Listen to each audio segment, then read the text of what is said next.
Buenas noches, mi nombre es Sofía Espinosa y hoy voy a exponer mi actividad de ciencias, bueno, la cual se va a basar sobre los pingüinos. Bueno, pues las preguntas de investigación son de qué manera el estudio de la biología evolutiva puede ser una herramienta en la alimentación y desde la otra parte es cómo podremos usar el conocimiento sobre el proceso evolutivo para mejorar los recursos alimenticios.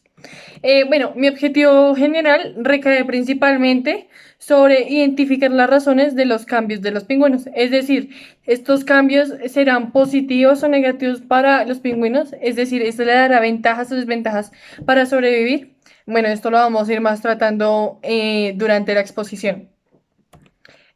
Bueno, pues el origen principalmente se trata sobre que estos pingüinos se manifiestan en diferentes lugares, el cual el primero que se vio manifestado fue en Nueva Zelanda. En otra parte que se empezaron a ver fue en Australia, la Antártida y la isla de los Galápagos. Bueno, también es importante nombrar de que el tema de la fosilización, este es un tema muy interesante, ya que gracias a este tema recae el hecho de por qué estas aves no tienen la capacidad de volar. Esto lo vamos a ir tratando más adelante. Bueno, otro dato que sobresale desde esta parte es el tema sobre el primer pingüino visto en la Tierra, la cual se vivió aproximadamente o alrededor de 20,4 millones de años. Bueno, también es necesario comentar un dato sumamente interesante, el cual es que el primer fósil del primer pingüino fue encontrado en 1859 por el biólogo Thomas Huxley.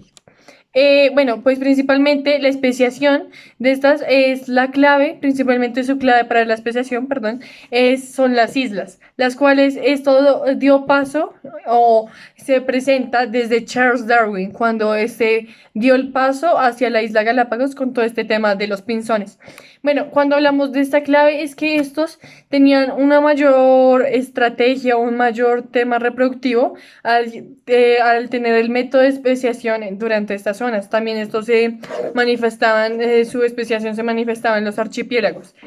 Bueno, también se nombraba que estos ya tenían en las épocas del Mioceno y todas estas geológicas, que ahorita las voy a explicar, ya impulsaban a tener una isla con el árbol genealógico. Bueno, cuando hablamos del Mioceno, como ya había dicho antes, es una era geológica, lo cual esta hace parte de la era geológica de la Cenozoica, la cual esta inició a medidas, o sea, digo, perdón, a finales de la era geológica del Oligoceno, la cual esta finalizó la era geológica cuando los principios de la era geológica del Piloceno. Bueno, ya tratándome más sobre el tema, centrándome más, voy a hablar sobre la evolución de los pingüinos. Bueno, cuando hablo sobre la evolución de los pingüinos, hablo principalmente sobre una historia de aproximadamente 36 años. Bueno, una principalmente característica que siempre vamos a tener en cuenta es que ¿por qué los pingüinos son aves si no tienen la capacidad de volar? Bueno, los pingüinos son aves que antes en sus ancestros y todo este tipo de especies anteriores de ellos tenían la capacidad de volar, pero a medida que pasó el tiempo, estos al tener alas, sus huesos fueron más densos para la técnica del buceo. Bueno, de esto tiene que ver mucho tema sobre la fosilización, lo cual para el proceso de convertir sus huesos más densos, pues lo que pasa es que al momento de que estos fueran más densos, obviamente se iban a fosilizar más. Bueno, también es necesario hablar sobre el dato de que estos caminan erguidos sobre la tierra, es decir, que cada vez que nos muestran un pingüino vemos que su pecho es adelante, siempre van a tener una postura derecha.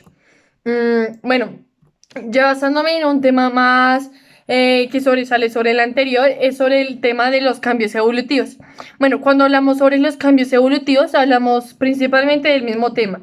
Temática sobre el vuelo y por qué estos renunciaron. Bueno, lo que acabo de iniciar es que ¿por qué estas aves renunciarían a la anterior actividad para conseguir a otro? Porque renunciaron al vuelo conservando la técnica del buceo. Bueno, pues posiblemente pienso de que esta técnica fue dada gracias a que estos buscaban más técnicas y estrategias para sobrevivir, lo cual es importante en cada animal, lo cual más adelante lo voy a explicar.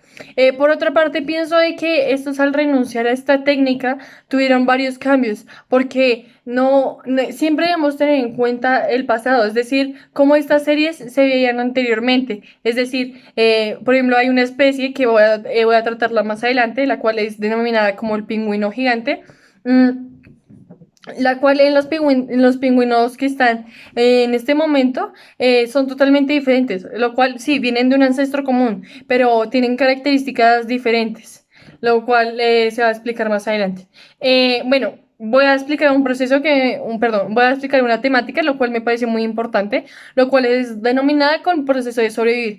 Bueno, es muy interesante, ya que sobrevivir y teniendo en cuenta la pregunta o problema es muy importante, ya que cuando hablamos de sobrevivir, esto sobresale sobre la alimentación, como el cuidado alimenticio. Es decir, si esta técnica alimenticia no está, entonces, ¿dónde van a obtener energía para poder realizar sus funciones vitales? Es decir, la alimentación es un hecho sumamente importante, ya que gracias a esta es como estos logran sobrevivir y en sí todos los seres vivos. Bueno, este tema del proceso de sobrevivir lo va a retomar desde una parte que es sobre cómo estos animales pueden sobrevivir a temperaturas bajas, teniendo en cuenta que ya había nombrado antes de que estos pingüinos también se manifestaban en el lugar como en el caso de la Antártida. Bueno, pues se nombra de que los pingüinos pueden sobrevivir a una temperatura de -25.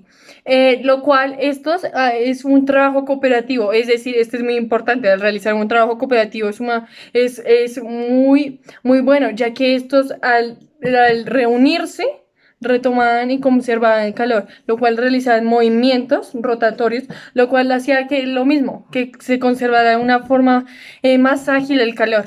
Bueno, pues esto también sobresale el tema de la intubación. Lo cual lo va a hablar en la parte de la dieta y todo este tema. Bueno, antes de hablar de todo esto, voy a hablar sobre los tipos de pingüinos. Ya había hablado anteriormente sobre el tipo de pingüino, el cual era denominado como pingüino gigante, el cual su nombre científico es H. El cual este ya desafortunadamente está extinto, pero este sí tuvo muchas diferencias y se manifestó en las eras geológicas anteriormente explicadas. Bueno, también hay uno que es otro tipo de especie, que es el Wimani, que es una especie de pingüino pequeño. Bueno, al explicar estos tipos de pingüinos, quiero resaltarme y enfocarme principalmente en por qué. Es decir, al realizar nuevos tipos de especies y al que estas se manifiesten y todo esto, los linajes evolutivos, es decir, estas van a tener características diferentes, por lo cual necesitan nuevas técnicas que los ayuden a sobrevivir. Desde aquí sobresale mucho el tema de micro y macroevolución, lo cual ya lo hemos retomado muchas veces en clase, lo cual en macroevolución son aquellos cambios evolutivos que se logran ver con gran exactitud y claridad, lo cual en este caso lo micro en este tipo de animales siempre se va a manifestar igualmente lo macro, ya que desde aquí se retoma, como yo le había dicho antes, las características de estos, al tener un ancestro común no significa que siempre van a tener características sumamente semejantes, lo cual no lo van a hacer igual, lo cual pienso de que al momento de que estos sean comparados con sus fósiles, lo cual es importante porque al momento de mostrar un fósil es aquel hecho que nos permite observar que sí hubieron cambios morfológicos y fisiológicos. Bueno, ya retomando otro tema, lo cual es los fósiles encontrados, ya dándole un poco de inicio, en la presentación se va a lograr ver que en la primera imagen se ven las partes inferiores de un pingüino emperador que se encuentra a la izquierda y en la derecha un pingüino gigante. Pues es muy necesario encontrar porque gracias a estos fósiles lo que nos permite observar es que hubieron cambios, lo cual es importante evidenciar, ya que gracias a estos pequeños rasgos específicos y asimismo generales nos ayudan a buscar una opción general, la cual nos ayuda a clasificar y identificar que estas especies sí han tenido un cambio en el paso del tiempo. Bueno, dando a conocer otro fósil, el cual se encuentra en la parte inferior, que es en la parte de, que es un fósil, el cual se fue encontrado en 2006 en Chile, de un pingüino, el cual muestra un fósil del cráneo, el cual ahí se puede ver en la imagen que es como el cráneo, y aquí se ve como la separación para que salga el pico. Bueno, retomando otro tema, que ya para casi finalizar, es qué cambios específicos tuvieron, que han tenido los pingüinos. Es decir, desde aquí retomamos el tema de la intubación y la dieta y todo este tipo de cosas. Bueno, pues principalmente dando a conocer la intubación, lo cual es sumamente importante para que pues las crías tengan un periodo de crecimiento y de desarrollo correcto. Esto dura 33 a 62 días. Es importante recordar de que la dieta de los pingüinos, por ejemplo, de los pingüinos prehistóricos, se alimentaban de cefalópodos o también de plancton, y pues en este caso también se siguen alimentando de plancton y también de peces. Bueno, para ya finalizar, mis conclusiones en el caso de la primera pregunta, es que podemos determinar que el estudio de la biología evolutiva puede conocer varias características que definen a cada organismo. Cuando me refiero a que definen cada organismo, es todo por gracias de los fósiles, de que podemos lograr evidenciar esos pequeños rasgos que nos reconocen como un hecho evolutivo. También que a partir de los estudios reconocemos que estos sobreviven, y que asimismo, como se nombra en la pregunta, de que a partir de la biología evolutiva, cómo puede mejorar la alimentación. Pues pienso que al que intervenga la biología evolutiva, pues esto va a ser mucho mejor, ya que con mayores estudios, cálculos y con mayor exactitud, pues se puede mejorar la alimentación de estos pingüinos, perdón, y asimismo mejorar su descendencia y evitar todos estos problemas que a veces somos nosotros los seres humanos los creadores, como contaminación. Bueno, en otro caso de la segunda pregunta, pienso que en situaciones los animales están dispuestos a sobrevivir y asimismo a cambiar. Esto tiene que ver mucho con la situación de que estos deseen cambiar y de asimismo contener desventajas y ventajas, las cuales a algunos les favorecen para asimismo, repitiendo la temática, sobrevivir. Pero pienso de que el conocimiento, cuando se basa sobre mejores recursos alimenticios, es importante, ya que gracias a que nosotros tenemos un conocimiento, que vemos, por ejemplo, en un caso de una especie, cuando retomamos y estudiamos, si vemos todo lo de quedó en su pasado para retomar lo que está ahorita, es muy importante para que ahorita los estudios de su alimentación sean mucho mejor. Bueno, pues esta fue Maltea TIC de Ciencias. Muchas gracias.